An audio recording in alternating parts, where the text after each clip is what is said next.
And we are live on YouTube, my fearless friend. Very excited to bring you in just a few moments someone that is very special with working and supporting the education for young people. And we are both wearing red, as you can see.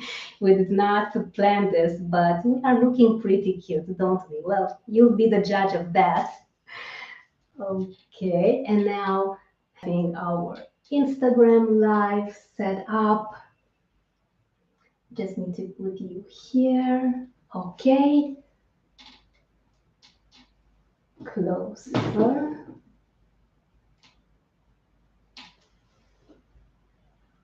And we are live on Instagram as well. Very excited to have Kristi Maggio with us today, someone that puts the education of young people first. And if you get to think about it, Kristi, there's just no other way. Our society cannot really progress unless we focus at the very core of it all. So your activity is so inspiring to me. And since you do so much good in the world, I am pretty sure that everyone will want to know your story. And if that's okay with you, Christy, we are going to start the actual Spotify polished recording in a few moments. Are you all set? I'm ready. Thank you so much. Wonderful. Thank you. Okay.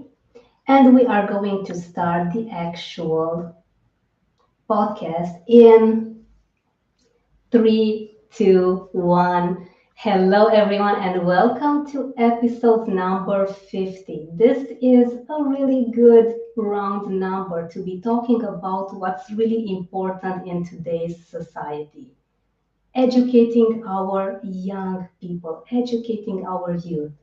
Today's talk is about doing the hard work, not the hard work with the amazing Kristi Maggio that has won my heart quite some weeks ago when our dear friend Glenn Marsden has put us in contact. Forever grateful to Glenn for so many things, and especially that I got to meet you, Kristi. I won't be talking too much today because it is Kristi's day to inspire us. I'll only be telling you a bit about her so that you know how impactful she is. After starting Maggio Multicultural Academy and Foundation, Kristi's mission became clear to impact the lives of 1 billion youth in the next 10 years by providing an educational program based on entrepreneurship and applied learning. Kristi says something that is very heartwarming. I don't do hard work. I do hard work because nothing is ever hard when it comes from the heart. What an amazing reminder. Welcome, Kristi. It's wonderful to have you here with us today. Thank you so much, Roxana. It's wonderful to be here. And, I just, working with young people is truly, it's a gift because they're not easy. But at the same time, you really have to love it because sometimes it's just like, oh my gosh, what are you thinking? But, um, but it's true. Everything that I do is comes from my heart. And when that idea came to my mind, I thought to myself, well, that's a really good answer as to why I don't ever get tired. I'm up extremely early every morning. I work most of the day until later at night, and everything I do is focused around my mission and my vision. But that's the thing. And I often tell my students this, when you can find something that you truly love to do and make it your work, then you don't live for the weekend. You don't say, oh, it's Monday morning. Oh, I'm so happy it's Friday because I had 2 days off. You live for what you're doing because it's going to change so many lives. And however, there are those moments that I'm just like, oh, I would love a day without my phone, or I would love a day that I don't have to worry about answering email. And we all get those moments, but it doesn't change the fact that I'm not excited about what it is that I do and what I'm working towards. But we all would like a little break sometimes. But sometimes it chooses us. We don't choose it. Wow, this is powerful when you say that it chooses us, that we don't choose it. Can you please share with us how did your mission choose you, Kristi? Mm.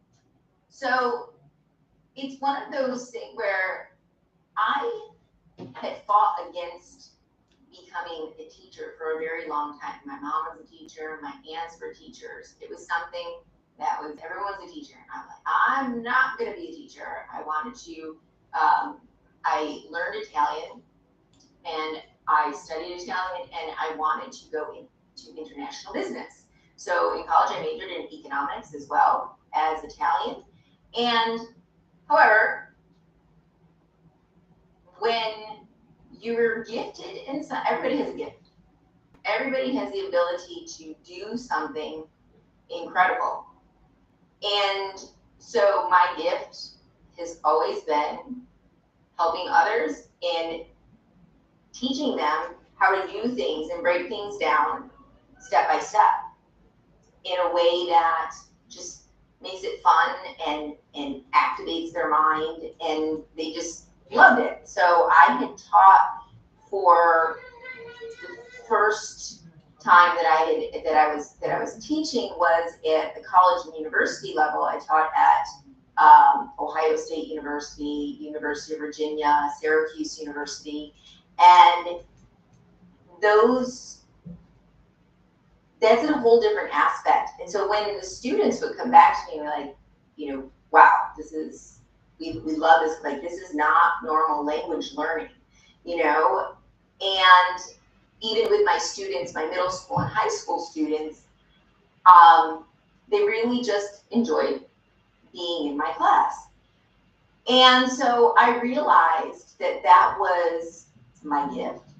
That was something that I had the ability to do. But also I recognized too, especially with the middle school and high school kids, how much they're struggling and a day-to-day impact in life and how much they need guidance and mentoring.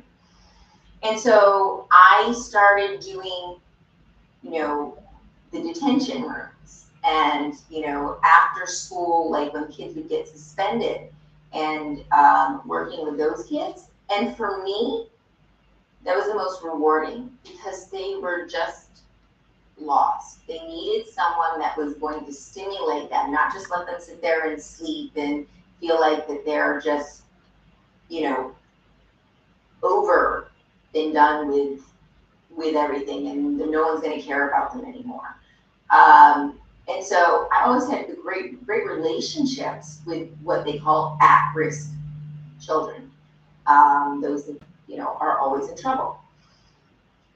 But it wasn't until the moment came where I was proctoring a final exam, and it was a biology exam, and I walked into this room, and there were all these desks, like a big exam room, and there were dictionaries on each of the desks. I'm like, what are these books? And they're like, well, they're dictionaries because these are the ESL students, like the English as a second language students. And they were the first, like most of them were refugee kids that had only been there for a year. And I'm thinking to myself, there's 200, I don't know, 100, 200 kids in this room, and they're taking a biology exam in high school. It's the first year that they've learned English, and they have to do it with a dictionary. And I'm thinking, are we giving them an exam? Are we testing them on their language ability? Or are we testing them on their knowledge of biology? And so you wonder why a lot of these kids sometimes don't make it because they're so frustrated. Because the system, that's what part of it does. It doesn't, it makes kids that are already just coming to a new country from somewhere else feel as though they can't make it. It's difficult enough as it is, and then let's put something on top of it, as opposed to giving them full immersion.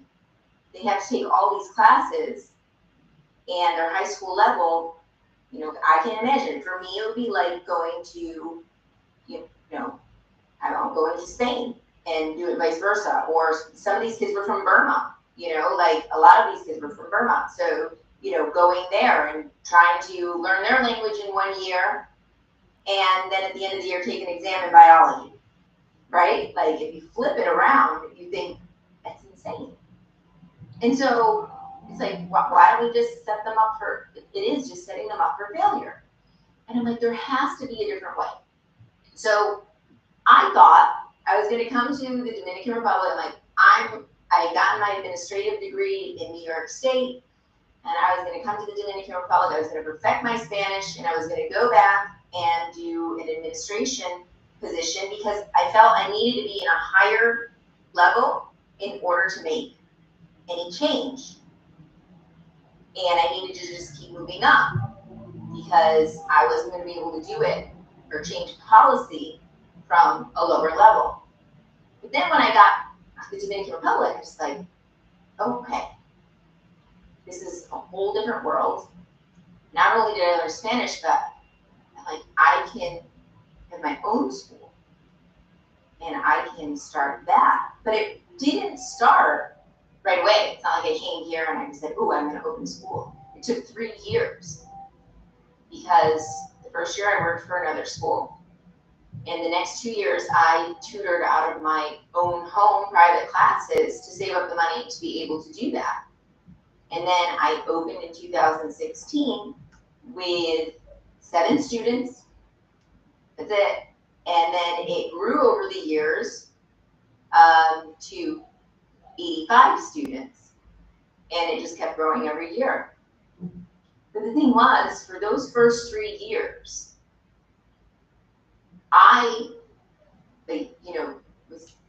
people thought I was crazy. People thought I was, what are you doing? Like, you could be back here. I was working week to week, scrimping by. I didn't have a car. I would go to the supermarket on the weekends on the bus with a little rolly carry-on suitcase to get groceries and then take the bus back again. Like, for 3 years, I lived like that. 4 years, actually.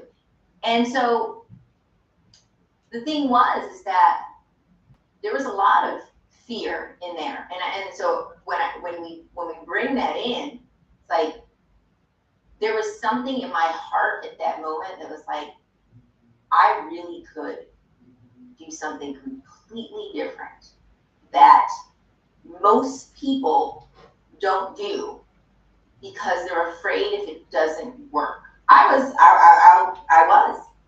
I'm like, if this doesn't work, then I have to go back home and I have to put my head down and I have to, feel like I failed.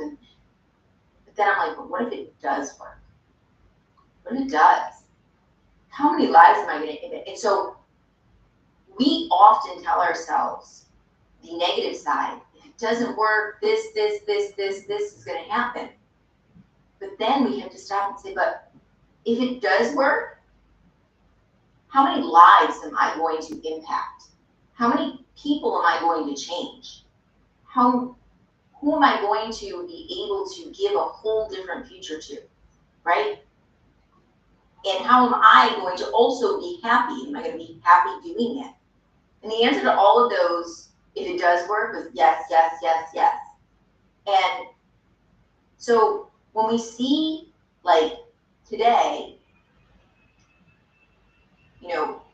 it's 9 years of working towards, getting to where I am at this moment, and it's still a work in progress. A lot of it is lonely. A lot of it you're doing on your own, especially when you're starting something. You're bootstrapping everything, right? but I just believed so much in my mission. And my mission initially was just to be able to not have to be able to create my own system and work with kids that I was just able to do it the way I wanted to do it. That worked. And then that evolved into, wow, I can help so many other people here in the community. And then it evolved to, okay, I'm going to start a foundation because I helped build wells and, helped with other, humanitarian projects and providing education. And then I'm just like, then when COVID hit, everything got pulled right out from under me. It was like someone took a wrecking ball and just knocked everything down. Everything from it. I had to close the school. I lost everything. I had just put a deposit on land to build a whole new school, and I lost all of that. So I was just like, I felt like someone punched me in the stomach and I couldn't catch my breath. And I'm like, God, why? I've, worked so hard. My mission is to help other people. Why did this happen? And a lot of times when those things happen, we stop and we say, well, it wasn't meant to be. It wasn't meant for me to do this. And again, in the background, families like, well, just come back. You can get a teaching job. Everything will be fine. It happened. It's not your fault. Part of it was my fault because I didn't have the right system in place. I was trying to be a one-woman show. You can't do that. I had other teachers, but I was like, if I have to do it, if I have to explain it, I'll just do it myself. If I have to do this, I'll just do it. And then I didn't know how to pivot fast enough to get those parents that abandoned the school, to get them back. And so while, yes, there is some truth in that, COVID just kind of was like, what do I do now? Why is this happening? There's also my responsibility in that I did not know a lot of business things. I was always trying to do everything myself. And a lot of times people try to save money by doing it themselves and not hiring others. And at that point in time, I could have hired other people to help me with different aspects. Other than the teachers. The teachers, I had teachers in the school, but other people to do other behind the scenes work that I was taking on myself. And so with that being said, there's a lot of things I would have done differently had I gone back, had I were to go back to then now. But the thing is, when things like that happen, we feared that would happen, like that everything would crumble. But at the same time, my biggest fear at that moment was, how do I get it? Can I rebuild? Can I build it again? And if I can't, am I going to be satisfied with going back to a regular job? And I'm like, no, I'm not. I don't know what to do. I don't know how. I don't know. And so in these past 2 years, while I didn't understand then why this happened, I managed to turn it around and start interviewing other people and finding their success. And how can I help other young people right now? I can get on, I can do mentoring groups, I can do a lot of things now through Zoom that we couldn't do before. And so then that led me to interviewing people like we're doing here who came from really difficult beginnings and had horrible or difficult childhoods, but are successful in their industry today. And I ended up writing a book at the same time. I was able to learn more about online teaching, online learning, online instruction that I wouldn't have had the time to do had that not happened. So while and one of the people that I listen to, he says, you know, don't, sometimes a step back is really a step up for something greater. And so when I think about it, every time something that I or you or something that bad happened in my life, it didn't go the way I had planned. What happened next was better than I could even have imagined. So I just kept in the back of my mind, I'm not going to let the fear of not making it, I'm not even going to entertain the thought that I'm not going to get back on track. What I am going to do is hold on to those moments where I knew that, okay, every time something challenging or quote unquote bad or negative happened, I could go back and remember the next thing that happened was always something greater than I had ever even imagined. And so I just held that in my mind. Something great is coming. I can't even envision it, and that's how great it's going to be. And so, and it happened. And it did, because I just refused to give up. And don't get me wrong, these past 2 years, I mean, other than closing the school, I had to go back home and live with my mom. I had no money coming in. I had people that I needed to, debt that I needed to pay from the school, because I put all of my money into the land that I ended up losing. I mean, when you think about it, like, I hid because I had to go back to the small town that I was from. And I'm like, I can't, and this is where my ego came in. I was like, I can't let people think that I failed. I can't let people know that I'm here. I can't. And I literally hid inside. I didn't go out for months, other than to the supermarket or something like that, because I was embarrassed that I felt like I failed. But I had to keep going at the same time and figure out how to get back on track again. And I didn't know how. And unfortunately, my last November, my dad passed away from COVID, and it was a horrible blow. Horrible. But, and unfortunately,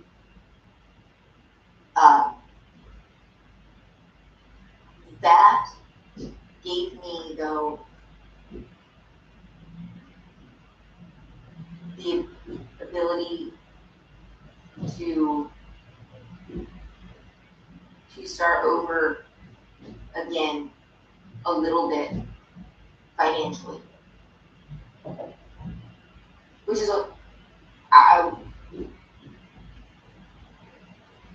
it's in that sense, I don't know why things happen the way they happen. I put a lot of blame on myself, because I think there was so much that happened in this world at that point. But at the same time, I need to make sure that it's not for nothing. I need to make sure that whatever it is that I do is not is in honor of the fact that he raised me the way that I have to make him proud. Myself, my family, my mom, who sacrificed so much for me as well. And but unfortunately, we don't see the road ahead. And so it's kind of like, when you drive down a dark road at nighttime, like in the countryside, you only see that little bit of light from the car in front of you, right? You know that the road is there. You just don't know how it's paved. And so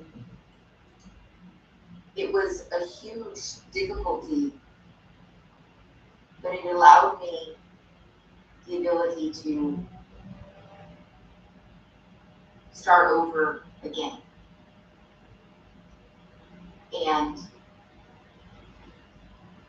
I just feel, though, that the one thing in it as to when somebody, if you're out there, if you have something placed in your heart,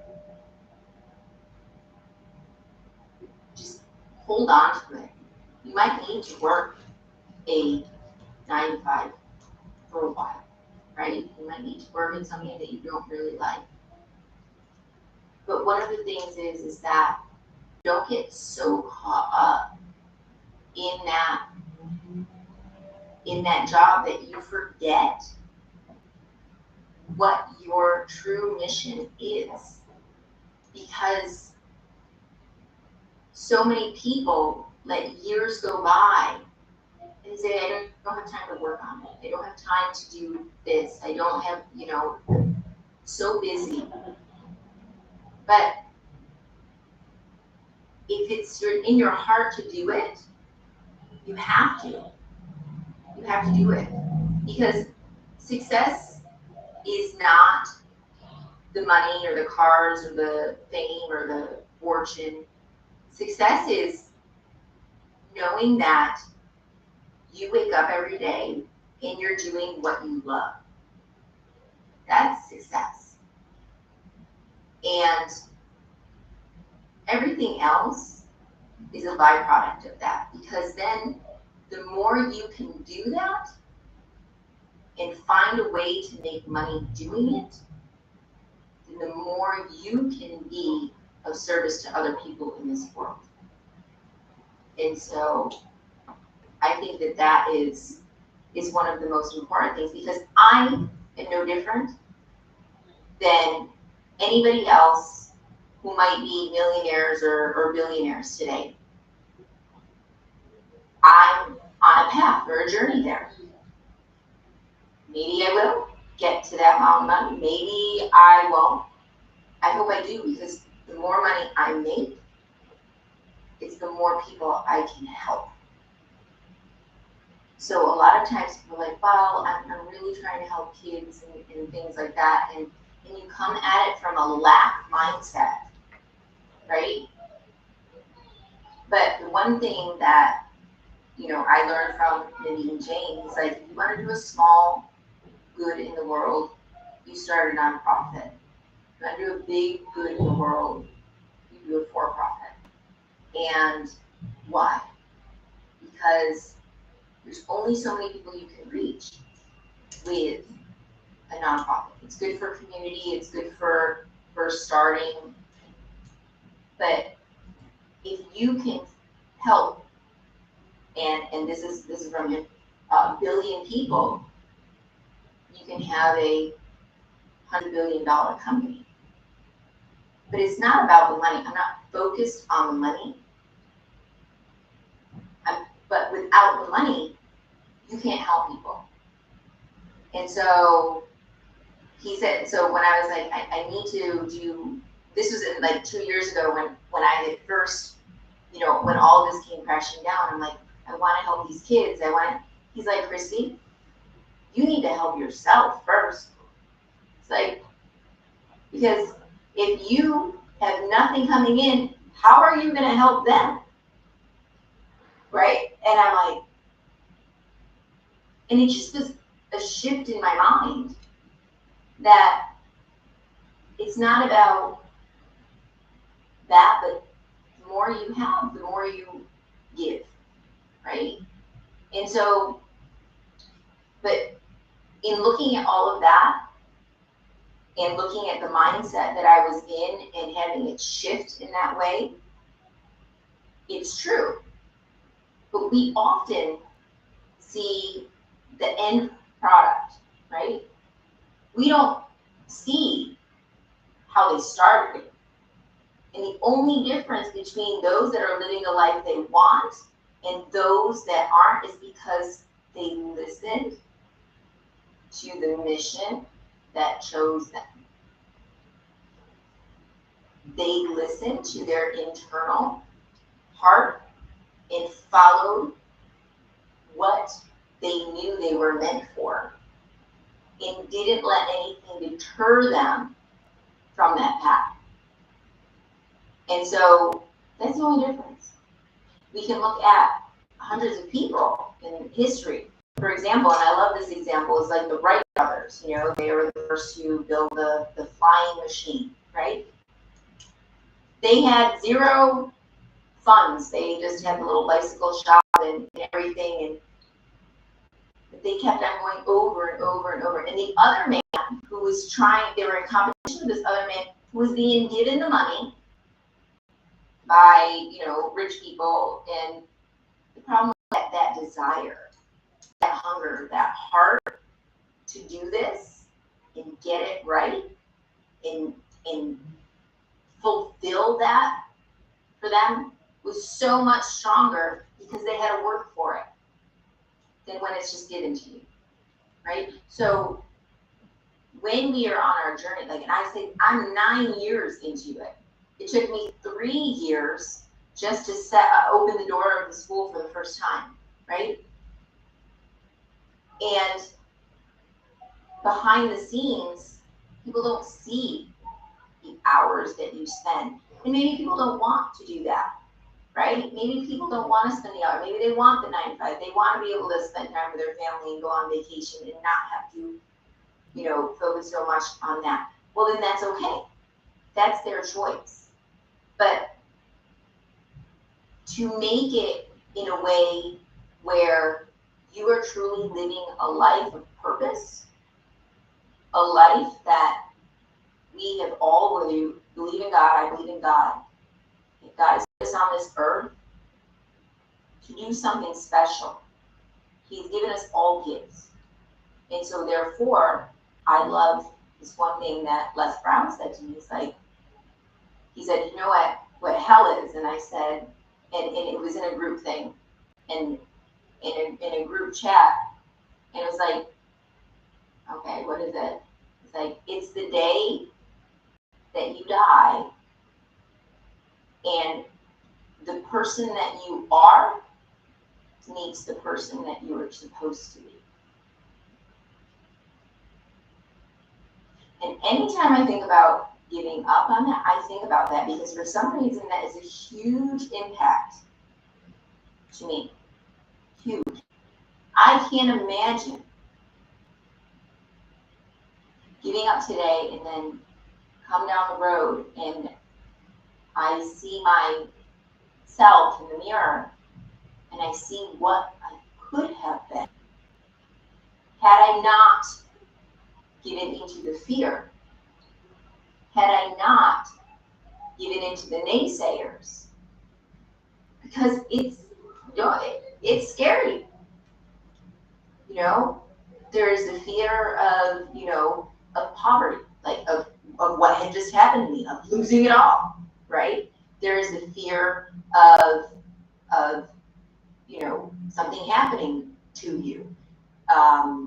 You know, there is the fear of what other people think. There's the fear of, you know, not making it. And there's so many things that come in your mind. it's like, wow, this is, it's incredible, because those that don't do what they have set in their heart, I guarantee most of them didn't do it simply because the fear was stronger than the mission.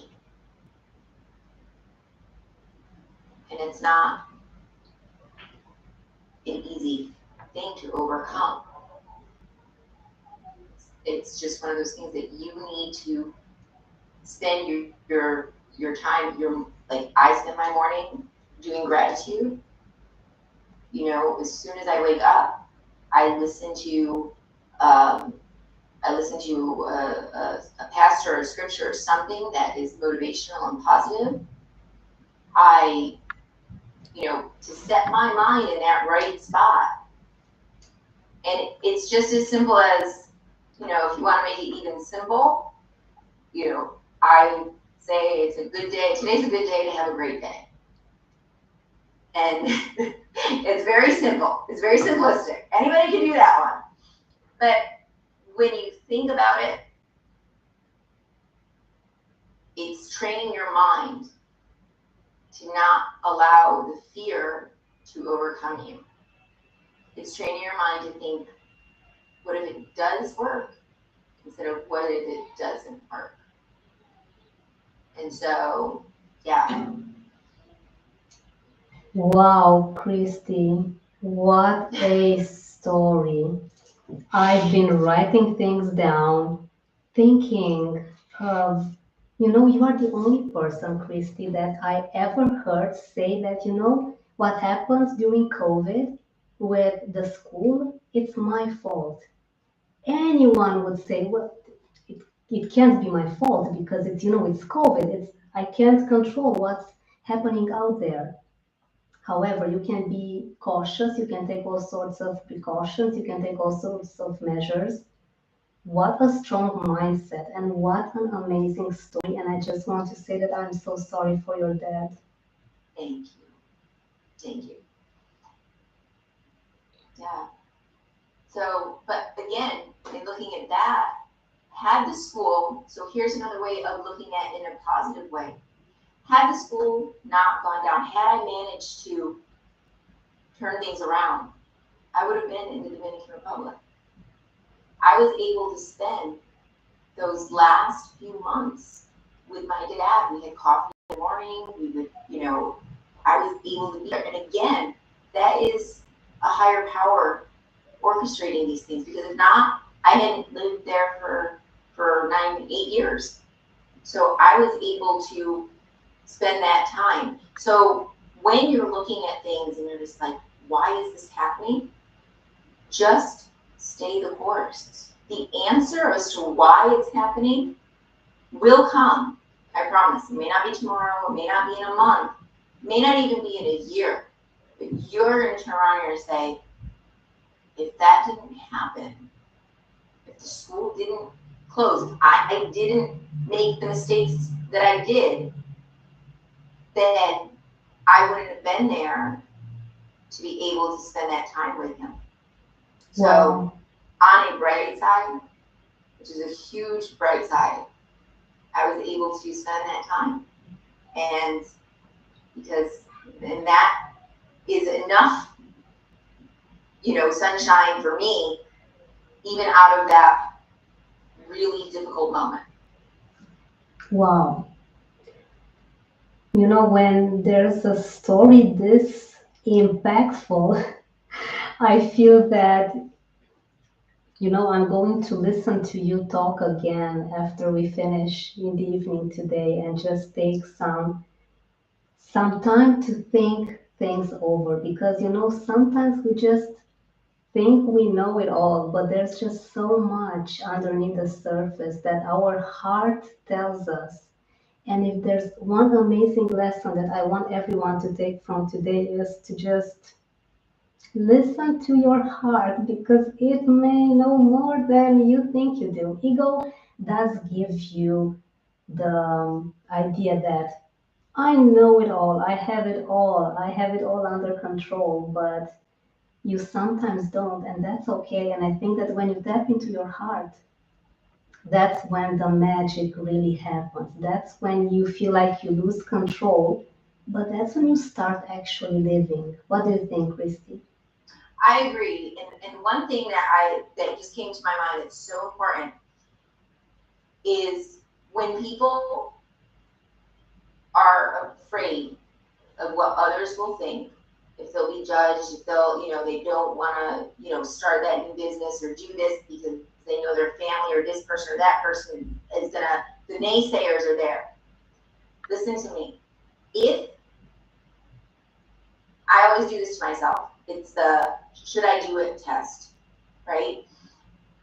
If nobody else existed in the world besides me, would I do it?